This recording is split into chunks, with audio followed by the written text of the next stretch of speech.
Qifrey is just a pretty-faced weakling. That's what most of the fandom thinks, and honestly, that might be one of the biggest misreads I've ever seen. You might rethink everything you know about Qifrey after this. Because what if he's not a broken teacher, but something much more dangerous?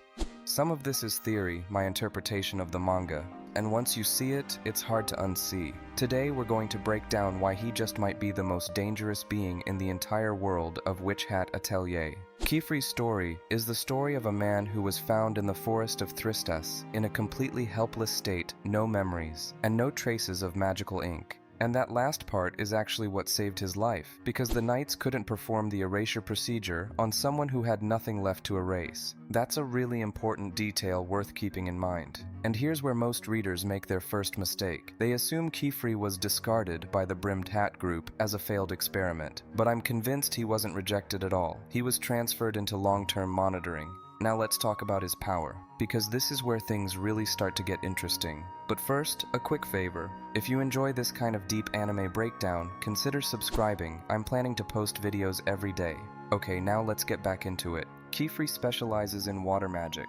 And here's the thing that was a conscious choice. Not because water was his natural element, but because water was his greatest fear. On a friend's advice, he took the thing that scared him most and turned it into an absolute weapon. That alone tells you more about who this person is than any fight scene ever could. It honestly blows my mind that some manga fans just gloss right over this. In one of the early chapters, we get to see the result of all that work. Qifrey summons a massive water dragon instantly, in the middle of total chaos. His fighting style might get described as balanced, but that word really doesn't do it justice. What it actually means is that he's simultaneously keeping multiple pre-prepared spells ready in his head, while drawing brand new ones on the fly in the middle of a fight. In the intense battles the manga shows us, he finds a way out again and again in situations where any other mage would have already gone down, using the environment, tricks he prepared ahead of time, and unconventional ways to complete a magic circle in the exact moment when everything he has is going toward protecting his students. He's not just powerful,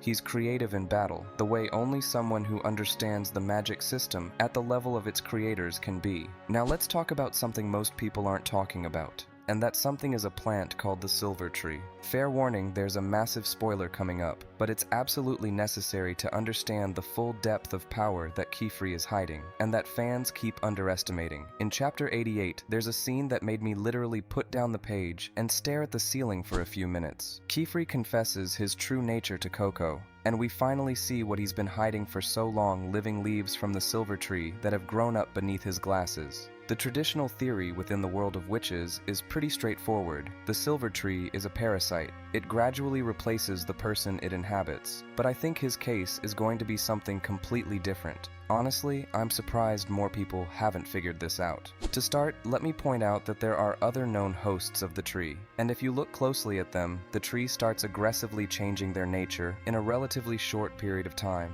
But Qifrey has been living with it for decades. He maintains a human appearance. He maintains his intellect. He maintains the ability to work magic at the level of the sages. That looks a whole lot like a full-on symbiosis, and I think that might be exactly what the Brimmed Hat group was going for. Here's my main theory, and I'm prepared to stand behind it. I think the silver tree inside Qifrey is functioning as a reactor. Let me walk through the mechanics. In the world of Witch Hat, magical ink is produced from a special substance connected to the silver tree. Witches use ink as an external tool you draw on paper. You close the circle, the magic works. The energy source is on the outside. So here's the question. What happens when the energy source is on the inside? Qifrey is a living host to that very substance. His entire body is saturated with the magical essence of the silver tree. He himself has become living ink.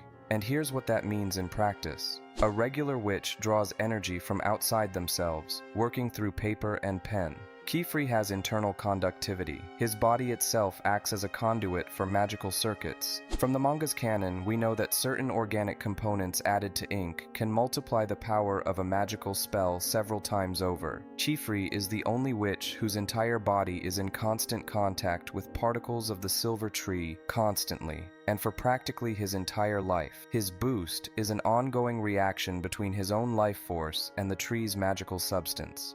He's living in a state of permanently enhanced spell work simply by existing. Now let's talk about the Brimmed Hat group, and I want to say something here that might actually surprise you. The Brimmed Hat group in this story aren't just villains. They're the architects of Qifrey's tragedy, and I'm fully convinced they're still watching. The Brimmed Hat group wants to return magic to its original limitless state, back to a world where witches don't need the restrictions of the Pact.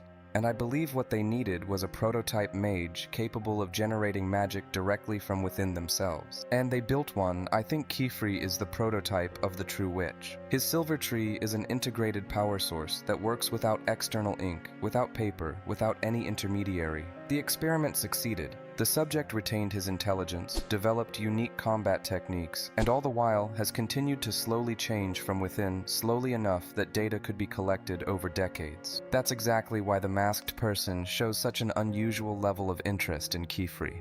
And I also want to say something specific about Coco. The Brimmed Hat group calls her the Child of Hope, but Qifrey is the one they chose as her teacher. They knew his personal hatred of them, his unique condition, his willingness to break the rules, all of it would push him to train Coco with an intensity that no other master could ever match. They used his love for his student as a tool for her development. Let's wrap up and let me tell you what I think is coming for this story. I think the resolution of his arc will most likely demand that he make a choice that breaks every rule in the magical world. Because Qifrey is already breaking rules, he uses memory erasure on his friends. He took a knowing one as his student, and he walks the edge of the line every single day of his existence. The Brimmed Hat group watched all of this like a controlled reaction that was meant to bring down the Pact. Not because Qifrey is weak and will shatter under pressure, but because he's strong enough and smart enough that at some point he may just decide that the system as it exists isn't worth protecting. I've thought a lot about the fact that his white hair appeared when he was still young as an outward symptom of what's happening inside him.